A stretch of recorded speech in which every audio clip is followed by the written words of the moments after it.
Welcome back to Real Life with Russell. What I've done, I feel like, oh, do I have boogers?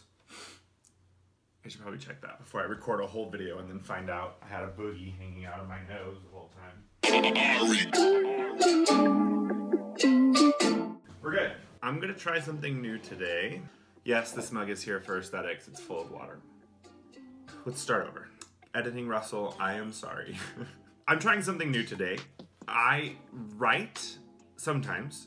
I have a blog, russellshelton.com. So I know a lot of YouTubers will storyboard where they'll write out kind of an outline of what they want to talk about, but what I've done instead is I wrote a blog about the topic that I want to talk about today.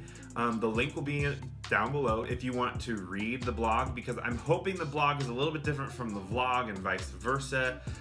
You can get a little more of my voice here on YouTube as to where maybe I was a little more detailed and raw in my writing. If you're really bored, I mean, I feel like I talk to you guys like there's millions of you, and I realize only my mother is watching this. Hi, Mom. Okay, our world is filled with social media. I mean, we've got Twitter, Instagram, Facebook, Snapchat, Marco Polo, YouTube, various blog websites. I mean, there are so many ways to put your life out for the world to see. And they're all competing with each other. So I remember back in the day, a whole month ago, maybe more, you on Instagram would post your selfies or pictures or things that you wanted to see, and then over on Snapchat, you were a little more lax. They have these facial recognition filters that knew the outline of your face and could make you look fat, make you look skinny, make you look like a cross-dresser, have rainbows throwing up out of your mouth. And those you would send to a more selective audience. They call them Snapchat stories, and so you could know where we are at every second, at every time, and every day. And then Instagram decided they wanted to have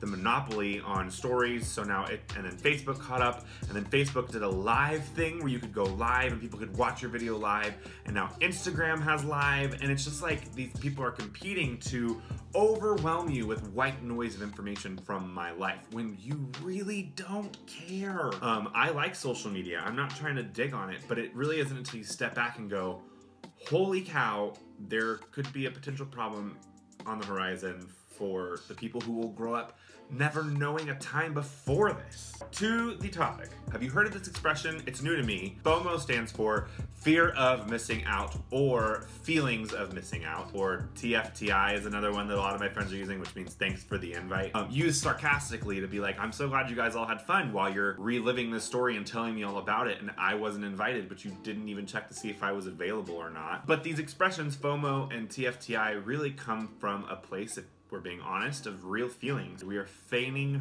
hurt by using those expressions, or betrayal, but it's not feigning because it probably comes from a real place of hurt. There is always truth in joking. But I'd like to challenge, or at least this is the way I decide to think of it, that 10 times out of 10, I'm saying that to find a silver lining and to be positive, no one was being malicious. I had a friend in college who was so terrified of leaving somebody out of plans and having to hear about it later from that person that they weren't invited, that she was so secretive. Every get together, every coffee date, every party, it was, don't post about this, don't let people know that I'm here with you.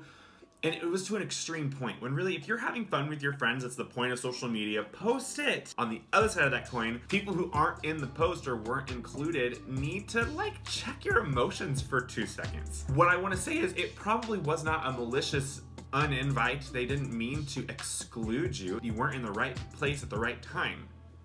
And that's okay. Rather than overstaying my welcome, like some people that I know who overstay their welcome when they are around you and then you don't want to hang around them, I decide to withhold myself from people because I feel like absence makes the heart grow fonder. This is getting too heavy. I have a friend in particular who doesn't get invited to things. They get very passive-aggressive when they aren't included in things, which creates this cycle of them not being included in things because they're no fun to be around because they never get invited. And it's just like this vicious cycle. I like hanging out with myself.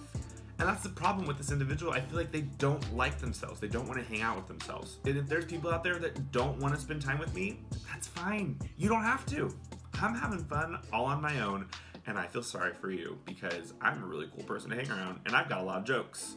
I think I'm really funny and people think I'm really funny too, maybe. Yeah, that was the problem when I wrote this too, is it came to like an abrupt ending. I said all I needed to say and I didn't work on landing the plane. Bring it in, bring it back down, recap, Oh, I guess we could do a recap. Social media sucks, but it can be good. If you're left out, it's okay. And it's okay to feel bad about it, but then to not let it consume you, to move on with your life. Be comfortable with yourself, to go hang out with yourself and do fun things with yourself. That sounds inappropriate. Don't take it there. This is one of those videos I like because my ending makes sense. And when I say nobody cares, I mean it. Nobody cares.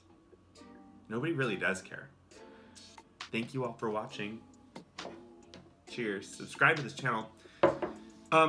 You're not gonna like this video, so give it a thumbs up because it makes me feel better and it keeps me from feeling left out. Put out new videos every once in a while. Comment in the comments below if this made you feel included. I guess I should take a moment to apologize too if I've ever done something, because I am notorious for planning parties and get-togethers, and sometimes they're very random. It's, hey, let's all drive Chick-fil-A, or let's have 3 days of a celebration for my birthday. That was the worst idea in the history of birthdays, by the way.